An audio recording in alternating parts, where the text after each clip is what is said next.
নমস্কাৰ ৰাজ্যৰ কৰ্মচাৰী আৰু পেঞ্চনৰ লগত জড়িত অতি গুৰুত্বপূৰ্ণ কেইটামান খবৰ আপোনালোকৰ লগত শ্বেয়াৰ কৰিবলৈ লৈছোঁ। প্ৰথমটো খবৰ হৈছে পেঞ্চনাৰসকলৰ লগত জড়িত। আপোনালোকে নিশ্চয় জানে যে নৱেম্বৰ ডিচেম্বৰ মাহত পেঞ্চনাৰসকলে তেওঁলোকৰ লাইফ চাৰ্টিফিকেট দিব লাগে।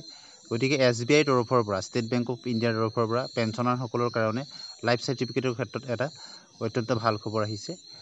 ছিনিয়ৰ চিটিজেনসকলে এতিয়া তেওঁলোকে জীৱন প্ৰণাম অৰ্থাৎ লাইফ চাৰ্টিফিকেট অনলাইন যোগেদি দিব পাৰিব। কেনেদৰে দিব পাৰিব? Just log in to website https://jivanpranam.gov.in ইয়াৰ যোগেদি তেওঁলোকে অনলাইনেই তেওঁলোকৰ লাইফ চাৰ্টিফিকেট দিব পাৰিব। ষ্টেপকেইটা মই কৈ দিছোঁ। প্ৰথমতে হ'ল click generate life certificate step 1। তাৰপিছতে ষ্টেপ 2 হ'ল enter your Aadhaar number enter কৰিব লাগিব। ষ্টেপ 3টো হ'ল you will receive an OTP।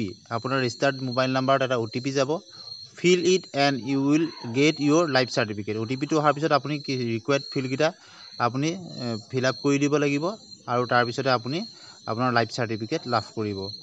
ৱেবছাইটটো পুনৰ কৈ দিছোঁ, যিটো এড্ৰেছটো http://jivanpranam.gov.in।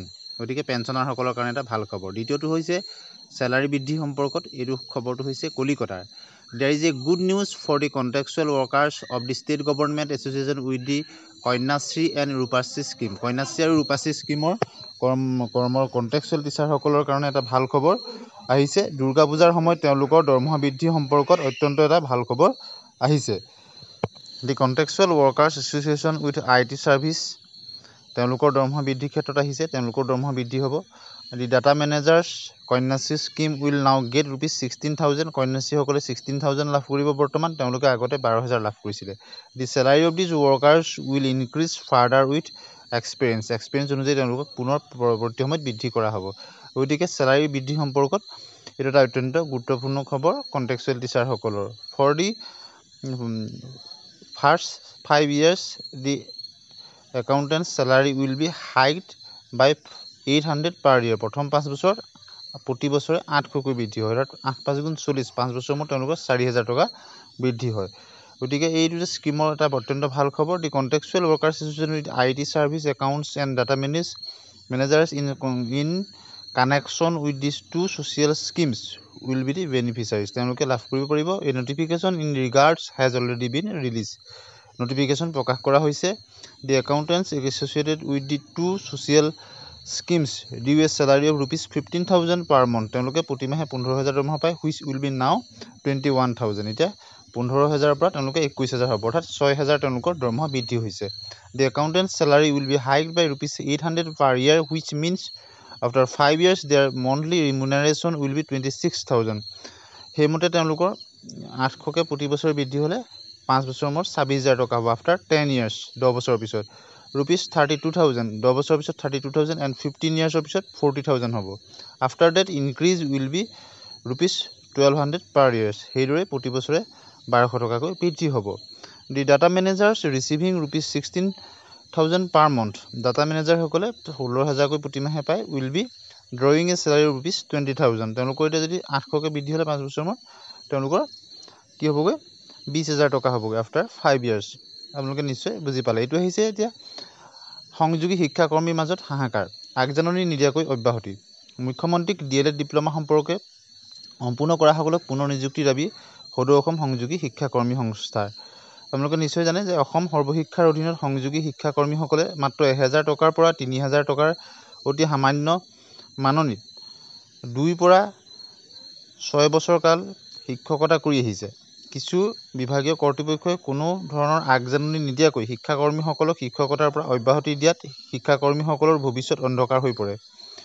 উপায়ন্তৰ হৈ সদৌ অসম সংযোগী শিক্ষাকৰ্মী সংস্থা গঠন কৰি অসম চৰকাৰৰ বিভিন্ন সময়ত লগ ধৰি সমস্যাৰ বিষয়ে অৱগত কৰি আহিছে যদিও আজিলৈকে কোনো ধৰণৰ সুফল লাভ কৰা নাই। দীৰ্ঘদিন ধৰি এনে সমস্যা ভোগ কৰি থকা শিক্ষাকৰ্মীসকলে ইতিমধ্যে তেওঁলোকৰ বহুতৰ বয়স উকলি গৈছে আৰু বৰ্তমান সময়ত শিক্ষাকৰ্মীসকলে অতি কষ্টৰ মাজেৰে তেওঁলোকে দিন অতিবাহিত কৰিবলগীয়া হৈছে। উল্লেখ কৰিছে যে মুখ্যমন্ত্ৰীৰ প্ৰচেষ্টাত 2016 চনৰ ভিজন ডকুমেণ্টত শিক্ষাকৰ্মীসকলৰ দীৰ্ঘদিনীয়া সমস্যাৰ বিষয়টো স্থান পাইছিল আৰু মুখ্যমন্ত্ৰী হিমন্ত বিশ্ব শৰ্মাৰ পৰামৰ্শ মতে শিক্ষাকৰ্মীসকলে DLED ডিপ্ল'মা সম্পূৰ্ণ কৰিছে। এতিয়া অন্য এটা বাতৰি আহিছোঁ।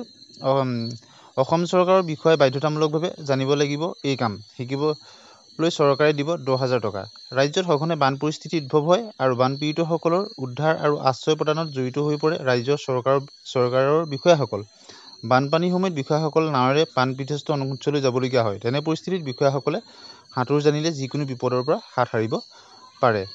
গতিকে এইটো এটা খবৰ আপোনালোকে গম পালে যে বিষয়াসমূহ যিহেতু তেওঁলোকৰ কৰ্তব্যৰ খাতিৰত বিভিন্ন স্থানলৈ যাব লাগে, বিশেষতঃ প্ৰথম শ্ৰেণীৰ যিসকল বিষয়া তেওঁলোক যাবলগীয়া হয়। গতিকে সাঁতোৰটো যদি জানে তেওঁলোকৰ লাভ হয়। ৰাজ্য চৰকাৰৰ প্ৰথম বৰ্গৰ বিষয়ে সাঁতোৰ জনাটো বাধ্যতামূলক কৰাৰ বিষয়ে চিন্তা চৰ্চা কৰিছে কৰ্তৃপক্ষই। অলপতে ৰাজ্যৰ মুখ্য সচিব ডক্টৰ ৰবি কুটাৰ আহ্বানত অনুষ্ঠিত হোৱা 51 সংখ্যক ৰাজ্যিক কাৰ্যনিৰ্বাহকৰ বৈঠকত এই কথা আলোচনা কৰা হয়। গুৱাহাটীৰ পৰা প্ৰকাশিত এখন ইংৰাজী দৈনিক বাতৰি কাকতত উল্লেখ কৰা মতে বিষয়াসকলক সাঁতোৰ শিকিবলৈ চৰকাৰে 10,000 টকাৰ অনুদান দিয়াৰ কথা ভাবিছে।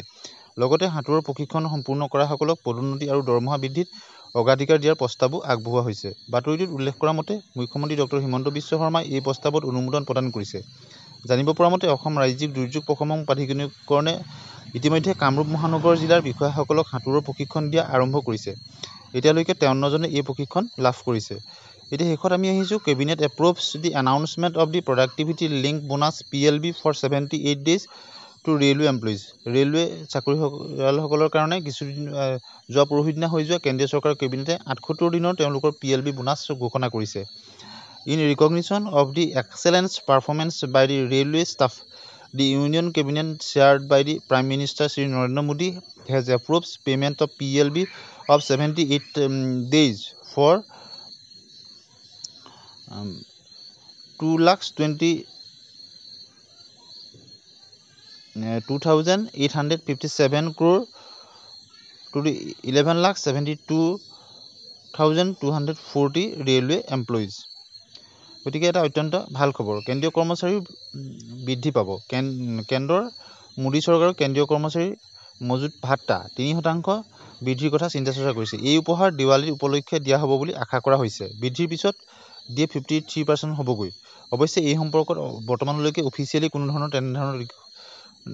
ধৰণৰ খবৰ অহা নাই। যোৱা কেবিনেটত এই সম্পৰ্কত ঘোষণা হ'ব বুলি যদিও আশা কৰা হৈছিল, কিন্তু ডিএ সম্পৰ্কত কোনো ধৰণৰ সিদ্ধান্ত নহ'ল। আশা কৰা হৈছে যে আগন্তুক দেৱালী উপলক্ষে নিশ্চয় কেন্দ্ৰীয় কেবিনেটে কৰ্মচাৰীসকলৰ কাৰণে এই ডিএ বৃদ্ধিৰ প্ৰস্তাৱটো আগবঢ়াব।